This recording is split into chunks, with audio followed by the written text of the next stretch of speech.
بسم اللہ الرحمن الرحیم۔ السلام علیکم۔ کہتے ہیں کہ زمین روزانہ 5 مرتبہ ندا کرتی ہے۔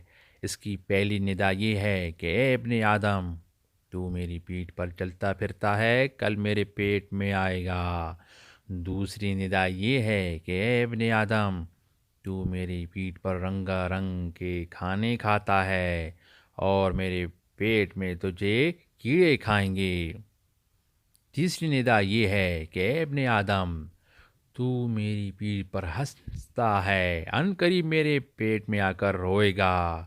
چوتھی ندا یہ ہے اے ابن آدم، تو میری پیٹھ پر خوشیاں مناتا ہے، لیکن جلد ہی تو میرے پیٹ میں غم اٹھائے گا۔ پانچویں ندا یہ ہے اے ابن آدم، تو میری پیٹھ پر گناہ کرتا ہے، ان قریب میرے پیٹ میں تجھے عذاب ہوگا۔ حضرت عمر بن دینار رحمۃ اللہ علیہ فرماتے ہیں کہ مدینہ طیبہ میں ایک آدمی تھا، اس کی بہن بھی مدینہ طیبہ کی جانب میں رہتی تھی۔ وہ بیمار ہوئی تو یہ شخص اس کی تیمارداری کے لیے وہاں جاتا تھا۔ پھر وہ فوت ہو گئی تو اس نے اس کے کفن دفن کا انتظام کیا۔ دفن سے فارغ ہو کر گھر پہنچا تو یاد آیا کہ وہ اپنی نقدی کی تھیلی قبر ہی میں بھول آیا ہے۔ ایک شخص کو ساتھ لے کر وہاں پہنچا، قبر کھودی تو تھیلی مل گئی۔ یہ شخص اپنے ساتھی سے کہنے لگا، ذرا ادھر ہو، میں لحد میں اپنی بہن کا حال بھی دیکھ لوں۔ جو ہی لحد سے پتھر وغیرہ ہٹایا تو اسے آگ کے شعلوں سے بھرا ہوا پایا۔ فوراً قبر کو بند کر کے اپنی ماں کے پاس پہنچا اور کہنے لگا کہ مجھے بتاؤ میری بہن کیسے عمل کرتی تھی۔ ماں بولی کہ وہ تو مر چکی ہے، اب تو اس کے عمل کیوں پوچھتا ہے؟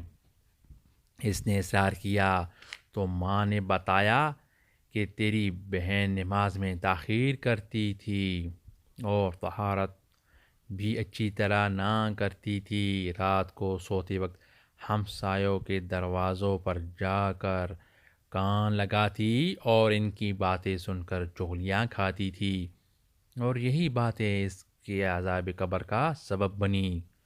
سو جو شخص عذاب قبر سے نجات چاہتا ہے، اسے لازم ہے کہ چغلی سے اور دیگر گناہوں سے پرہیز کرے تاکہ عذاب سے رہائی پائے اور منکر نکیر کے سوالات میں آسانی حاصل ہو۔ عبد الحمید بن محمود رحمۃ اللہ علیہ فرماتے ہیں کہ میں حضرت ابن عباس رضی اللہ تعالیٰ عنہ کے پاس بیٹھا ہوا تھا کہ کچھ لوگ آ گئے اور انہوں نے اپنا قصہ بیان کیا کہ ہم حج کے ارادے سے چلے تھے، ہمارا ایک اور ساتھی بھی تھا۔ ہم ایک سنگلاخ زمین میں پہنچے جہاں ایک قبیلہ آباد تھا، وہاں پر ہمارا وہ ساتھی فوت ہو گیا۔ ہم نے اس کی تجہیز و تکفین کی اور قبر کھود کر لحد بنائی۔ کیا دیکھتے ہیں کہ ایک سیاہ سانپ ہے جس نے پوری لحد کو بھر رکھا ہے۔ ہم نے دوسری جگہ قبر بنائی، وہاں بھی یہی دیکھا۔ تیسری جگہ قبر بنائی، وہاں بھی ایسا ہی دیکھا۔ بالآخر ہم یوں ہی چھوڑ کر آپ کی خدمت میں حاضر ہوئے۔ حضرت ابن عباس رضی اللہ تعالیٰ عنہ نے فرمایا کہ یہ اس کا عمل ہے جسے وہ کرتا رہا ہے، جاؤ اسے یوں ہی دفن کر دو۔ بخدا اگر تم ساری زمین بھی کھودو گے تو یہی منظر پاؤ گے، اور اس قصے کی خبر اس کی قوم کو بھی پہنچاؤ۔ کہتے ہیں کہ ہم نے جا کر اسے وہیں دفن کر دیا۔ سفر سے واپس ہوئے تو اس کا جو سامان ہمارے پاس تھا دینے کے لیے اس کے گھر گئے۔ اس کی بیوی سے پوچھا کہ وہ کیا کام کرتا تھا۔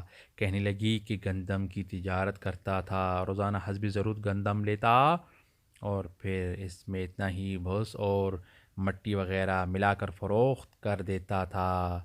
فقیہ رحمۃ اللہ علیہ فرماتے ہیں کہ اس قصے سے معلوم ہوا کہ خیانت بھی عذاب قبر کا ایک سبب ہے، اور اس واقعے میں زندہ لوگوں کے لیے درس عبرت ہے کہ وہ خیانت سے توبہ کریں اور بچیں۔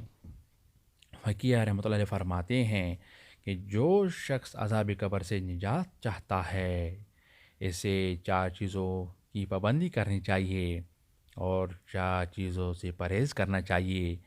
پہلی 4 چیزیں ہیں نمازوں کی پابندی، صدقہ، قرآن پاک کی تلاوت اور تسبیحات کی کثرت، کیونکہ یہ چیزیں قبر کو منور اور وسیع کرتی ہیں۔ دوسری 4 چیزیں یہ ہیں کہ جھوٹ نہ بولے، خیانت نہ کرے، چغل خوری سے پرہیز کرے اور پیشاب کی چھینٹوں سے بچے۔ حضور اکرم صلی اللہ علیہ وآلہ وسلم سے روایت ہے کہ پیشاب سے بہت بچو کہ اکثر عذاب قبر اسی وجہ سے ہوتا ہے۔